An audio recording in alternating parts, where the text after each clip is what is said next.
2022년 1월 9일 쉼 끊을 설교를 시작하겠습니다. 하나님의 말씀 누가복음 3장 21절에서 22절.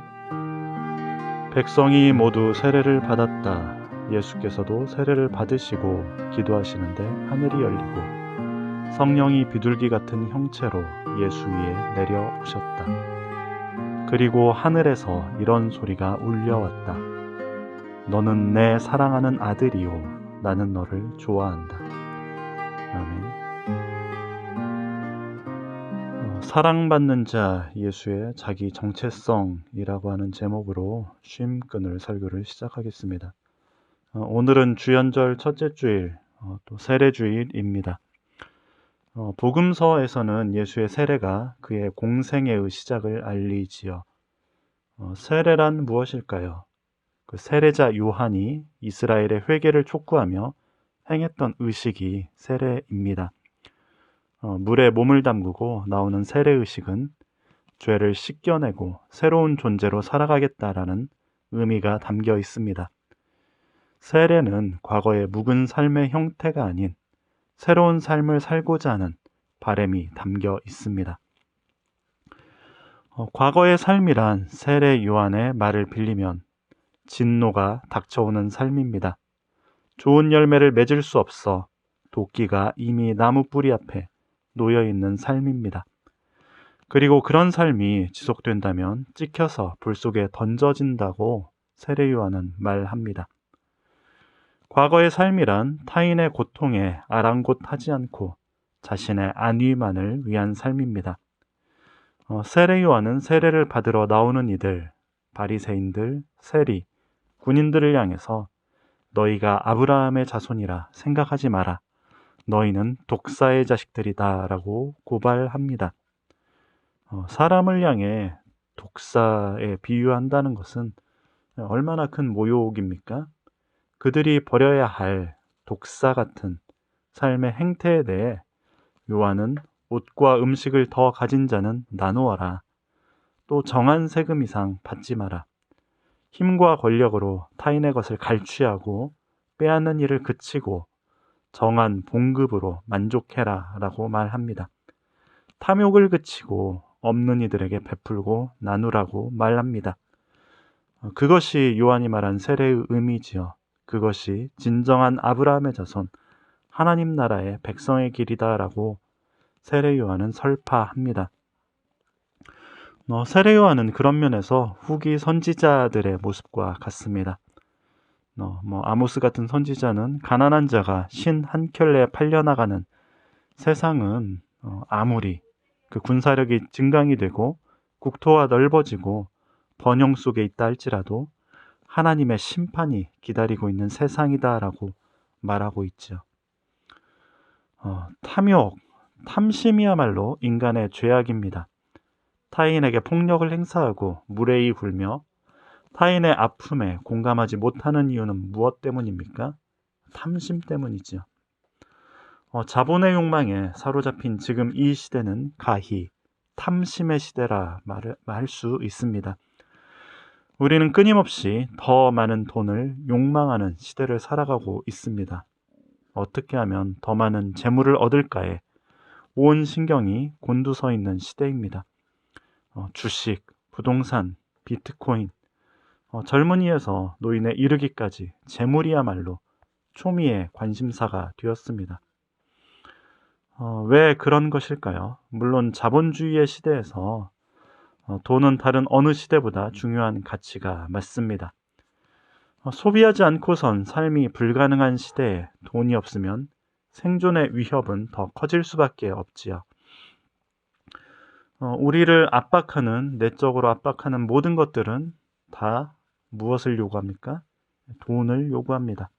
아이들의 교육, 각종 공과금, 보험, 연금, 집, 자동차, 수많은 고지서들이 우리에게 돈의 압박을 가합니다. 이만큼 벌었으면 좀 살만하겠다라는 안정선은 보이지 않습니다. 그러니 늘 불안하지요. 탐심은 결국 불안에서 나옵니다. 이러다 망하는 거 아니야 라는 불안 심리가 나를 더 냉혹하게 만들며 이기적으로 만듭니다. 뉴스를 보면 서민들은 결코 가질 수 없는 많은 재산을 소유했으면서도 더 많은 것을 가지려 온갖 불법을 여전히 자행하고 있는 그런 이들이 나오지요. 상식적으로는 참 이해가 안 됩니다만 저 돈 있으면 나 그냥 뭐 편하게 먹고 살면 될 텐데 참 이해가 안 됩니다만 놀라운 것은 그들이 그랬던 이유는 불안 때문입니다. 더 많이 가져야 안전할 거라 생각하기 때문입니다. 불안이 탐심을 불러왔고 탐심이 인간을 괴물로 만듭니다. 그것이 죄지요. 욕심이 죄를 낳고 죄가 자신을 인간으로 살지 못하게 만듭니다. 인간이 아닌 괴물이 된 존재, 곧 인간으로서 사망 선고가 내려진 것입니다. 자신이 안전하다 느끼지 못하기에 우리는 불안합니다. 존재가 있는 그대로 수용되지 못하고 이 거친 세상에 던져졌다 느끼기에 인간은 안정되지 못하고 요동합니다. 매 순간순간이 죽음의 불안에 맞닿아 있습니다. 단 한 번의 넘어짐, 실패를 용납하지 못하고 작은 상처만 입어도 치명적이라 생각하기에 늘 불안의 포로가 되어 삶을 온전히 살아가지 못합니다. 우리는 어떻게 탐심의 괴물이 아닌 인간으로 살아갈 수 있을까요?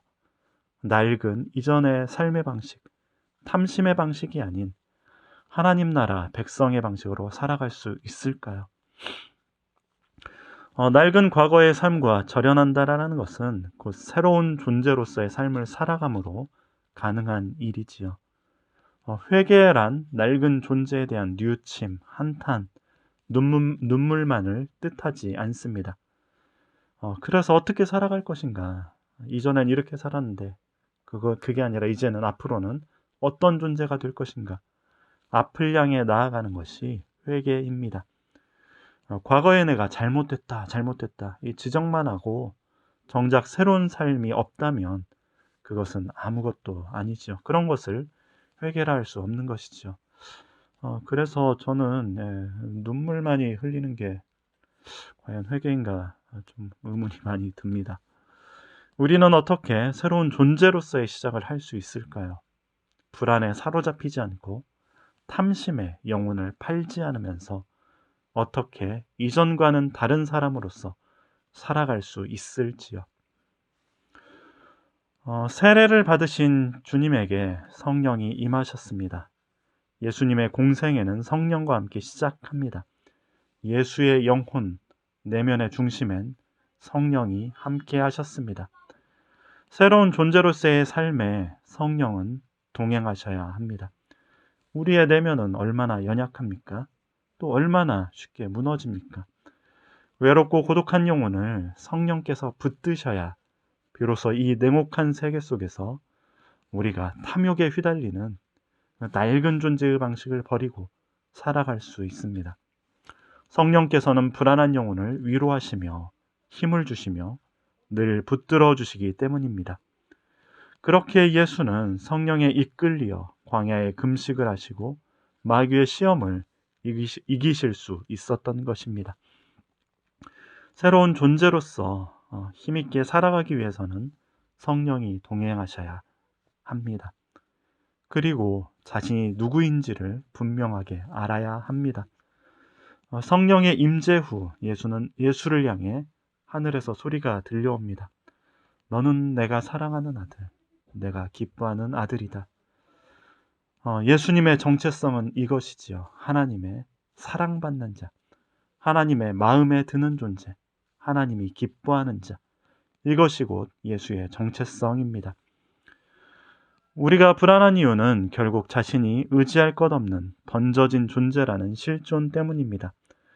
우리는 모든 관계에서 제대로 수용되어져 본 경험이 참 적습니다. 어쩌면 그것을 받고 누려야 할 관계가 가족일 텐데 가족 관계가 문제를 더 키우는 경우가 많지요.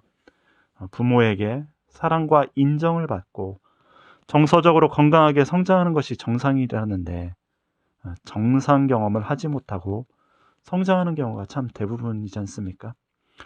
형제 자매의 관계, 피는 물보다 진하다 그러지만 형제 관계는 영원한 갈등 관계지요.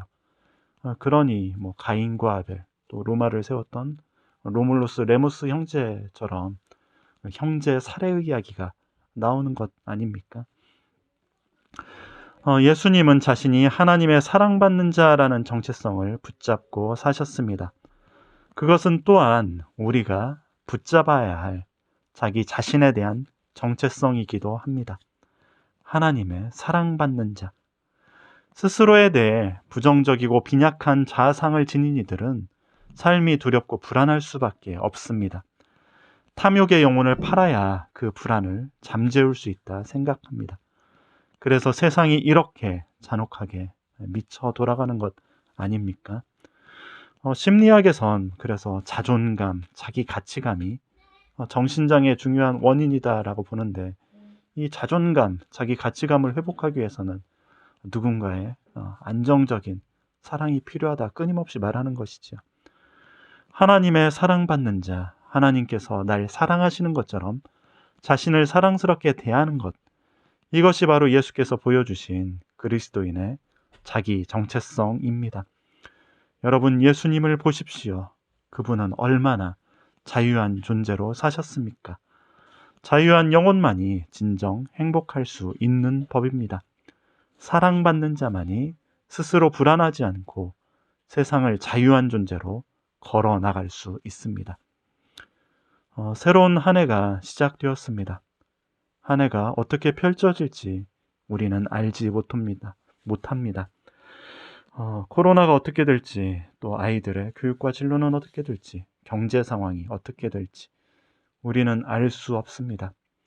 그러나 새로운 한 해가 순풍이 이어질지 역풍에 파도가 덮쳐올지 모르지만 자신이 하나님의 사랑받는 자라는 사실을 붙들고 성령과 함께 동행한다면 주님께서 우리의 길을 선하게 이끄실 겁니다.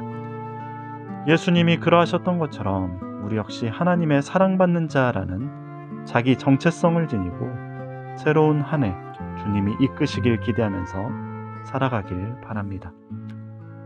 마침 기도 드리겠습니다. 사랑의 주님, 우리가 주님의 사랑받는 자녀임을 늘 깨닫게 하소서. 세상을 살아가는 일이 힘겹고 어려울지라도 주님께서 우리를 사랑하신다라는 것을, 주님이 우리를 기뻐하신다라는 것을 늘 마음에 붙잡을 때 삶을 살아갈 용기와 기쁨을 얻습니다. 우리에게 복 내려 주소서. 주님.